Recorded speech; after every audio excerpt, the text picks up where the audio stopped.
یہ امام بخاری کے دادا استاد ہیں. آپ نے ایک روایت نقل کی اپنی المصنف کے اندر امام زہری سے. وہ فرماتے ہیں کہ خالق کائنات نے عالم ارواح کے اندر ایک نور کا درخت تخلیق فرمایا اور اس درخت کو شجرۃ الیقین کا نام دیا. یقین والا درخت. اس درخت کی خالق کائنات نے 4 شاخیں بنائیں. ایک شاخ عالم ارواح میں مشرق کی طرف چھا گئی, دوسری شاخ مغرب کی طرف چھا گئی, تیسری شمال کی طرف چھا گئی اور چوتھی جنوب کی طرف چھا گئی. اس درخت کے اوپر خالق کائنات نے ایک نور کا قندیل, ایک نور کا گھونسلہ بنایا اور خالق کائنات نے پھر نور مصطفیٰ کو ایک نور کے مور جیسی شکل دے کر اس گھونسلے کے اندر بٹھایا. عالم ارواح کی بات کر رہا ہوں. وہاں پہ اس نور نے, نور مصطفیٰ نے 500 سال تک خالق کائنات کی تسبیح بیان کی. پھر خالق کائنات نے عالم ارواح کے اندر ایک حیا کا آئینہ پیدا فرمایا اور حیا کا آئینہ نور کا پیدا فرما لینے کے بعد نور مصطفیٰ کے سامنے رکھا. جب وہ آئینہ سامنے رکھا, اس نور مصطفیٰ نے اپنے آپ کو اس آئینے کے اندر دیکھا. اس سے اپنا ہی آپ, اپنی شکل و صورت, اپنا وجود, اپنی بناوٹ اس حیا کے آئینے میں بڑی خوبصورت دکھائی دی. راوی فرماتے ہیں کہ جب نور مصطفیٰ نے اپنے آپ کو دیکھا, حیا آئی, شرم آئی, تو نور مصطفیٰ نے رب سے حیا فرما کر 5 دفعہ وہاں پہ سجدہ فرمایا. یہ 5 سجدے خالق کائنات کو جو رب کے حیا میں کیے گئے تھے بڑے پسند آئے اور فرمایا کہ محبوب آج آپ نے عالم ارواح میں 5 سجدے کیے ہیں, یہ 5 سجدے بطور یادگار ہم آپ کی امت میں 5 نمازوں کے طور پہ فرض کر دیں گے. پہلا سجدہ کیا تو رب نے فجر بنا دی, دوسرا سجدہ کیا تو رب نے ظہر بنا دی, تیسرا سجدہ کیا تو عصر ہو گئی, چوتھا کیا تو مغرب ہو گئی, 5واں سجدہ کیا تو رب نے عشاء فرض فرما دی.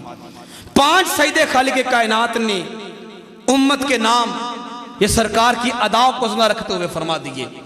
پھر خالق کائنات نے اس نور کی طرف حیا کی نظر فرمائی. جب حیا کی نظر خالق کائنات نے اس نور مصطفیٰ کی طرف فرمائی تو اس نور مصطفیٰ کو رب سے حیا آتے ہوئے اور رب کے قرب کی وجہ سے پسینہ آیا. راوی کہتے وہ پسینہ نور کا پسینہ, چونکہ سرکار کو ایک مور جیسی شکل عطا فرما کے دی ہوئی تھی عالم ارواح میں, نورانی شکل میں تھے. جب اس نور کو پسینہ نور کا آیا تو راوی فرماتے ہیں کہ جو پسینہ سرکار کے سر مبارک کا تھا نا, خالق کائنات نے اس پسینے کے ساتھ سورج کو پیدا فرمایا, اسی پسینے کے ساتھ خالق کائنات نے چاند کو بنایا, اسی کے ساتھ تمام ستارے بنائے, اسی کے ساتھ 7 آسمان بنائے, اسی کے ساتھ جنتیں بنائیں, اسی کے ساتھ لوح محفوظ بنایا, اسی کے ساتھ رب نے قلم کو بنایا, اسی کے ساتھ خالق کائنات نے اپنے عرش کی تخلیق فرمائی.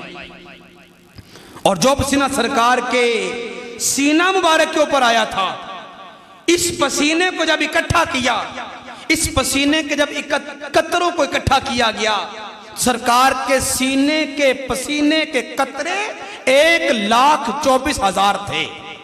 خالق کائنات نے ایک ایک قطرہ لیا اور ایک ایک قطرے سے اپنا ایک ایک نبی تخلیق فرما دیا.